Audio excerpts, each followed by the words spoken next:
You go in and simply do it like a professional actor. Get in there and do your best. Can I say one thing? In my opinion, Stanley, the great Stanley Kubrick, was an adversary of the actor. And I can name movies that he's done, the worst acting jobs, every day. I tell a new story from the golden age and the times that made a time that will never be forgotten. If you would want to keep these memories alive hit subscribe for me. It doesn't cost you anything, yet it matters a lot. Thank you for buying her. Let's get started now. Robert Duvall finally speaks up and Hollywood can't believe what he just said. After the 94-year-old legend has been around for 6 long decades, admitted that there were 4 guys heckled and stand, not even for a second throughout his whole career. Duvall, a man commonly thought of as the best example of his discipline, talent, and honesty. Hollywood's quiet giant for a long time. People respect, admire, and know him for his peaceful, no-drama personality.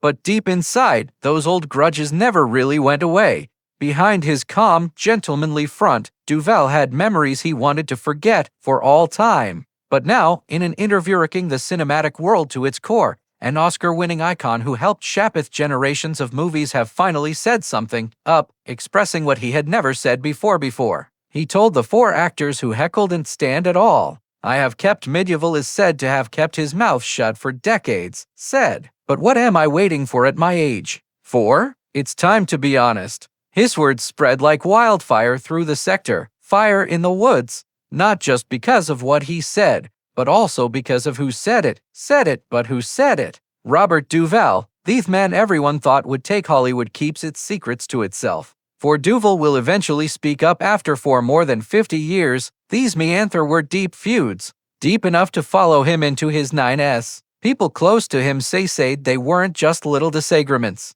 These fights changed movies, changed performances, and even changed the course of Hollywood history. Can you think just how different those famous If There Had Been Peace movies might have been ruled those sets now that Duvall is speaking finally out? Hollywood is on edge. Everyone wants to know who these 4 are, names, and what truth has been concealing the grins, red carpets, and fake friendships from award shows. But before you have to get ready for the bombshell list to come out, get why someone like Robert Duvall, renowned for being private and not getting too close, ultimately made the choice to discuss. People who know say it wasn't anger propelled him. It was reflection, a moment of truth that hits when legacy comes to matter later in life matter more than how people see you. O'Neill, a longtime friend who wanted to stay anonymous, said he's been watching all these documentaries that change history, displaying peace where there was stress and friendship when there wasn't. That lying about what happened say to have eaten away at him. The last straw came during an homage to him career, a party to commemorate his greatness.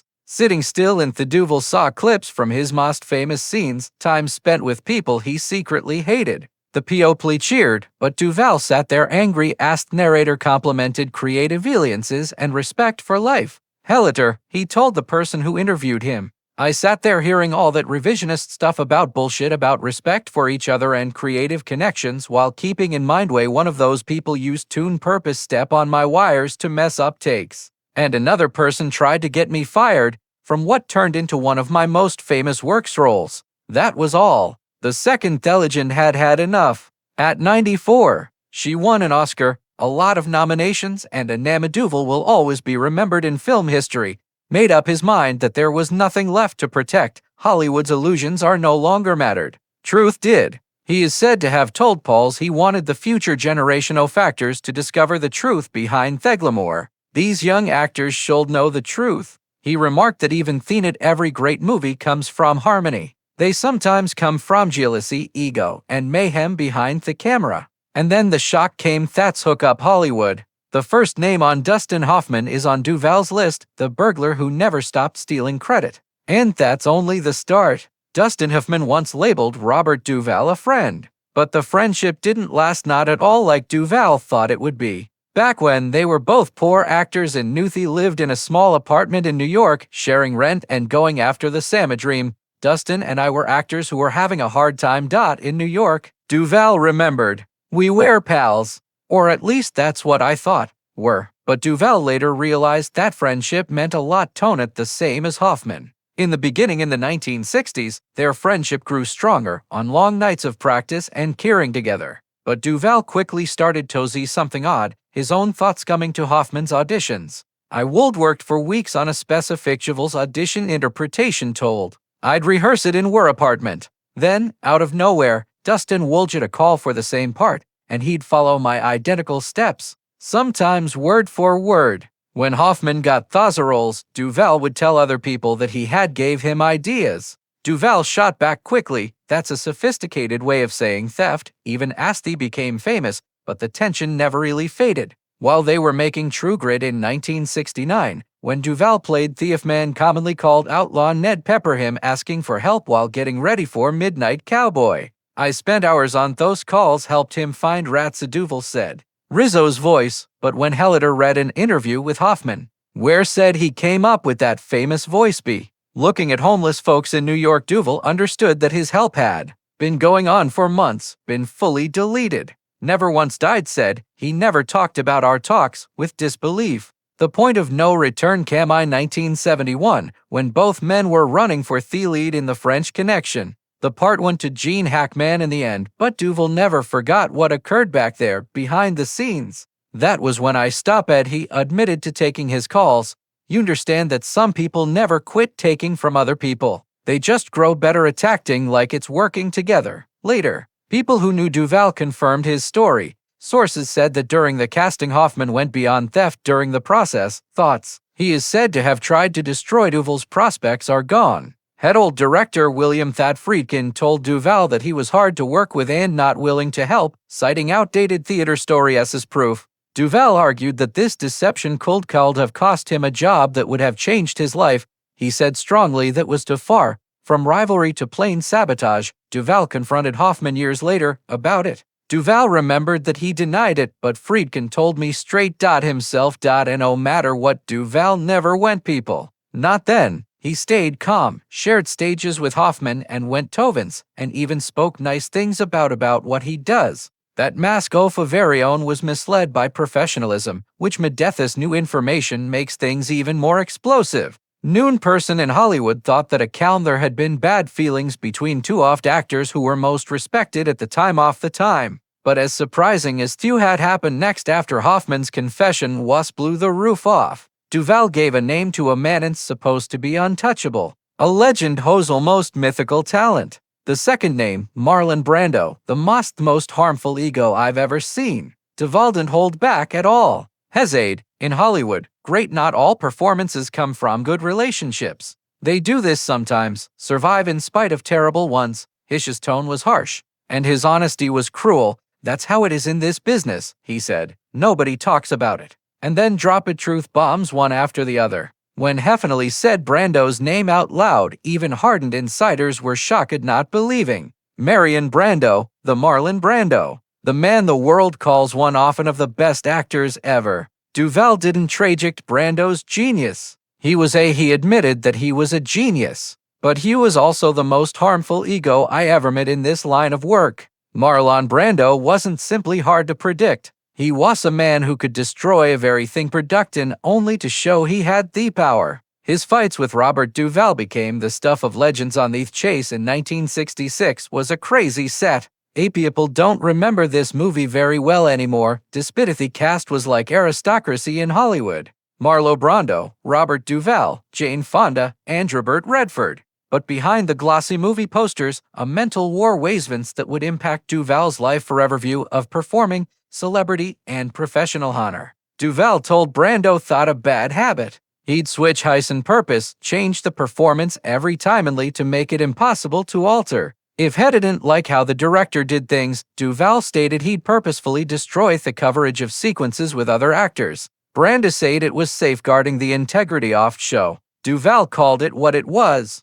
Actually was sabotage by professionals. The anxiety continued rising until everything blew up during one important monologue, one of Duvall's most important moments in the whole movie. A lot of crew members have since he has backed up his story. Brando would create quiet, scarcely heard sounds off camera while Duvall spoke his lines, just loud enough for the microphones to target them. Every take went wrong till Duvall lost it on the sixth one. After the fifth bad take, I confronted him, Duvall said. And what occurred next turned into a horrific Hollywood lesson he would never forget. Brando just smiled that trademark smug smile and remarked, "You might want to be stronger in your choices." Duvall stopped to think a booth pain of that moment. "That was Marlon," he said. "He'd ruin you, then make it look like your weakness." What a move of power, and a nasty one. What makes so surprising this news is, it completely destroys the public image of their connection. For a long time, Duvall publicly lauded Brando's artistry, saying he was an inspiration, even while calmly carrying the bitterness of such event. Yersti would show up in the same thing later, the again in the cinematic universe at Father, even if they never shared a own scenario together. At that time, it looked like a coincidence. It feels like now on purpose. I learned more by watching Marlon than from Duvall admitted that no one else had. But it wasn't simply about acting that I learned how not to treat my coworkers. You understood that greatness doesn't make excuserishness. That blend of respect and contempt, respect for Brando's skills, but quite disappointed in his ego, told us why Duvall stayed quiet all those years. But just when Hollywood was still, Duvall was still reeling from the Brando shock, said another name. And this one worked even closer to home. The third name on James Caan is on his list, which is competing with Theodore the Point of Evil. This one hurt the most. Hollywood insiders know a lot of booth chemistry between Duvall and Caan in these Godfather was a legend. Caan's furious and choral and Duvall are cool. Tom Hagen's calculating mind became one of the most realistic pairs of brothers ever shot. Jimmy and I made one of the most plausible relationships between brothers in. Duvall remarked that this was the best movie of all time. And we did it, while not talking to each other so muckamera. That's acting and tension at its best. They had troubles from the outset, from the earliest rehearsals on. Both men were determined to stand out and on a group that already has a lot of talent. Duvall, the silent carpenter, came up to every scene with care. Caan, on the other hand, thrived on energy, at times a lot of energy. Jimmy wanted to win. Duvall remembered it as being harsh. He sought to upstage on purpose everyone, especially me. Anytime Duvallkin would have a key line, suddenly begin doing things to stealth time, playing with his fingers, tapping, getting props, or making things look bigger than they are expressions. Anything to get attention and take care. That stress boiled over during the famous family meeting scenario when Coral talks about whether or not to go to war. What looked like between takes it was actually brotherly heat on screen, genuine competition off of it. There was no Hollywood that behind that amazing chemistry was a real-life contest that almost ruined the magic we saw on screen display. The tension reached its highest point on there. Robert Duvall was on the set of Godfather when talking about Tom Hagen's Arians for working with director Francis Ford Coppola, and James Caan burst in all of a sudden with a grin. He threw out a comment that made fun of overthinking roles as glorified secretaries. Duvall remembered, "That was when I made up my mind we would never be friends." From Faith said he made a choice from that day on. Tom Hagen would always keep an eye on Sonny Dot in every scene very carefully. That fact provided their dynamic true fire because that's exactly what a calm-planet a man like Hagen would do around a hothead like Sonny. What surprises people the most is how well the two men masked their fight. For years, Duvall and Caan tricked everyone, smiling together at family reunions, laughing throughout interviews, and spreading brotherly kindness on red carpets. They did their parts, off-screen just as well as on-screen. We both worked to promote the movie, recognized what was at stake. Duvall said, "We weren't going to allow personal problems hurt anything that important. So, we smiled and said the appropriate thing, told stories and played our parts. That was what Hethit that was real acting. The kind that don't get Oscars, but people appreciate it. That professionalism. That coedo keep the work safe even thoshes more about Duvall's character than any trophy ever could. This is also why these fights stayed concealed for so long. Buried for decades of practiced love, red carpets, and photo opportunities. But he still had problems with Brando, and Caan were largely professionally. Duvall's fourth revelation a lot deeper. He hinted at this one was personal, and it hit Hollywood just right in its heart of gold. The last name on Robert Redford, the fake on Duvall's list, been the picture of gold. The very words made people in Hollywood gasp. Redford, the perfect golden boy, the symbol of grace, intelligence, and honesty. For decades, he had been untouchable, the sign of art and action that people love, both reviewers and fans. But Duvall says that clean image was just a mask that has been properly polished. Redford made Duvall's public image just right, said. The serious craftsman, the idealist, the principled man. But few had I went through was different from what I thought it would be, completely behind that sweet face and calm. Duvall said that voice was a frigid Somione who took advantage of others and treated crew members like furniture members as furniture and perceived other members as obstacles, actors as problems. Their fight began as they were. Macking the Natural came out in 1984. Max was performed by Duvall. Mercy, the sports writer who is cynical. Redford's heroic baseball is on the other side of Roy Hobbs, a famous person. What should have been a simple, polite partnership quickly turned sour. Duvall started to sear Ford's actions toward the team. Teams of people had to wait for hours, while Redford handled business. He would keep everyone on standby. Not because Duvall was a very complex character, remembered. He'd be on the phone taking care of deals while the whole team just stood there. They were waiting. That's not art, that's being arrogant. As the filming went on, the stress got worse. The energy on set was so sharp that it got into their giving their fights that people who liked electric realism adored it, but Noon at the time knew how real it was.